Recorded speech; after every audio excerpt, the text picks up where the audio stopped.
एक दिन एक छोटी सी लड़की अपने मिट्टी का गुल्लक लेके एक मेडिकल शॉप पे जाती है।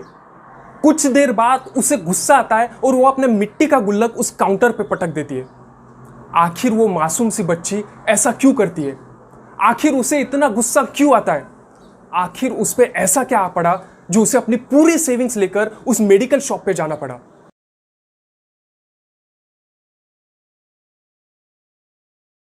Good morning friends, myself Girish Sevakani. दोस्तों, आज एक जबरदस्त टॉपिक आप सबके लिए लेके आया हूं और आज के टॉपिक का नाम है अपने अंदर के बच्चे को हमेशा जिंदा रखिएगा।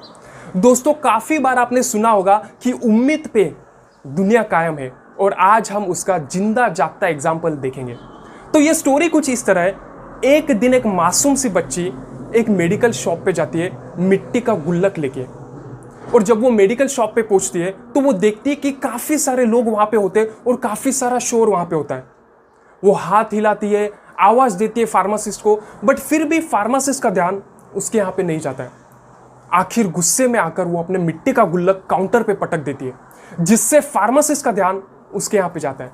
आजू बाजू के लोग भी शांत हो जाते हैं और सब उस लड़की की ओर देखने लगते हैं। तब वो फार्मासिस्ट उस लड़की से पूछता है कि बेटा तुम्हें क्या चाहिए? तो वो लड़की कहती है अपनी मासूमियत से, अपनी क्यूट से स्माइल में कि मुझे चमत्कार चाहिए। तो वो फार्मासिस्ट कहता है कि यहाँ पे चमत्कार नहीं मिलता है।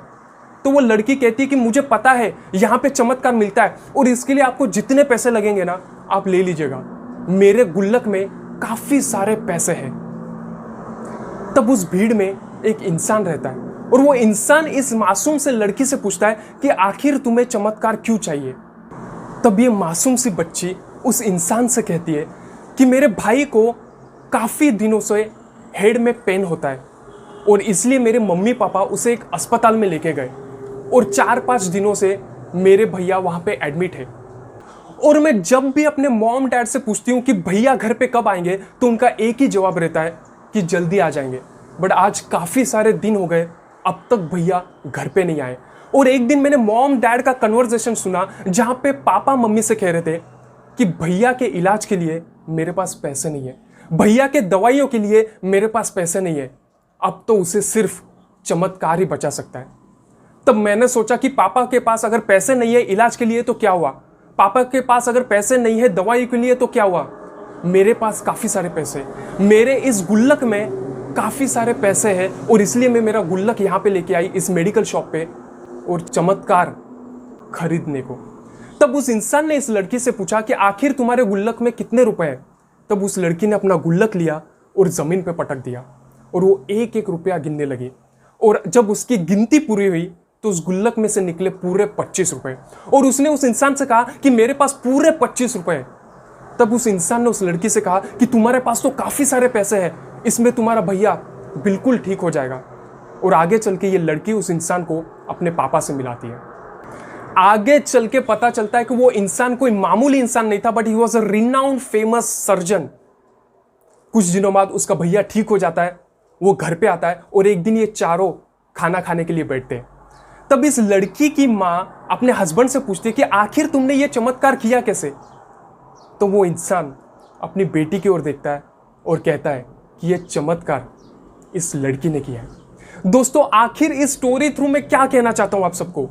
दोस्तों, काफी बार ऐसा होता है कि सिचुएशंस हमारे लाइफ में कुछ ऐसी आ जाती है ना कि हमें आगे का रास्ता ही नहीं दिखता, चारों और हमें सिर्फ अंधकार और अंधकार ही दिखता है। एक भी उम्मीद की किरण, एक भी रे ऑफ होप नहीं दिखाई देती। ऐसा लगता है कि सब कुछ शायद अब खत्म ही हो गया है और हम क्या करते हैं, हम हार मान लेते हैं। बट दोस्तों, अगर आप ऐसे सिचुएशन में आ गए ना तो एक चीज हमेशा ट्राई कीजिएगा, या कम से कम एक बार तो ट्राई करके देखो, अपने अंदर के बच्चे को जिंदा कीजिएगा। क्योंकि दोस्तों, आपके अंदर का बच्चा ऐसा होता है ना जो कभी हार नहीं मानता, वो कोशिश करते रहता है जब तक उसे वो चीज ना मिले। क्योंकि आपके अंदर के बच्चे को हार ये शब्द ही पता नहीं होता। और दोस्तों, काफी बार आपने भी अपने लाइफ में तो देखा ही होगा, हमारा बचपन कितना फन और एंजॉयमेंट से भरा रहता था। और दोस्तों, हमें कोई भी चीज चाहिए रहती थी तो उस चीज के लिए हम कितना रोया करते थे। एग्जाम्पल ले लीजिएगा कि हमें एक चॉकलेट ही बचपन में चाहिए रहता था तो उसके लिए हम कितना रोते थे। हम हमारे पेरेंट्स को इरिटेट कर देते थे, बट वो चॉकलेट हासिल करके ही रहते थे, कभी भी हार नहीं मानते थे। बट दोस्तों, जैसे जैसे हम बड़े होते जाते ना, हम हमारे आजू बाजू में दीवारें खड़ी कर देते, दीवारें ऊंच नीच की, जात पात की, हम लोगों को जज करना चालू कर देते, हम चीज़ों को टैग देते हैं सक्सेस और फेल्यूर का। और दोस्तों आगे चल के यही दीवारें हमें दुख देती है, हमें दर्द देती है, और जिसकी वजह से हम जल्दी हार मान लेते हैं। जैसे हम बड़े होते हैं हम अपने ही अंदर के बच्चे को मार देते। बट दोस्तों इट्स वेरी इंपॉर्टेंट, अपने अंदर के बच्चे को हमेशा जिंदा रखिएगा, क्योंकि ये बच्चा ऐसा है आपसे ऐसे काम करवाएगा ना जो आप कभी सोच भी नहीं सकते हो, कभी हार नहीं मानेगा। और दोस्तों ये स्टोरी में भी तो हमने यही देखा कि उस लड़की के पिता ने एक वक्त पे हार मान ली थी, क्योंकि जब हम एज अ एडल्ट होते ना हम चीज़ों को काफ़ी ओवर एनालाइज करने लगते, ओवर थिंक करने लगते, और जिसकी वजह से हमें रास्ता ही नहीं दिखता और हम हार मान लेते। बट दोस्तों देखिए उस लड़की की मासूमियत को, उस लड़की ने चीज़ों को ओवर थिंक नहीं किया, ओवर एनालाइज नहीं किया, बट अपने इनोसेंस से, अपने मासूमियत से पूरी सेविंग्स ले गए, क्योंकि उसके लिए सिर्फ एक ही चीज़ इंपॉर्टेंट थी, अपने भैया की जान बचाना। दोस्तों अगर आपको कुछ मैं बचपन की बातें बताऊँ ना तो वो नॉस्टैल्जिक मोमेंट्स आप सब में भी आएंगे। आपने बचपन में कुछ गाने सुने होंगे, लकड़ी की काठी काठी पे घोड़ा, घोड़े के दुम पे जो मारा हथौड़ा, दौड़ा दौड़ा दौड़ा घोड़ा दुम उठा के दौड़ा, दादी अम्मा मान जाओ। दोस्तों ये गाने अगर हम सुनते ना तो हमारे अंदर का बच्चा ना जिंदा हो जाता है।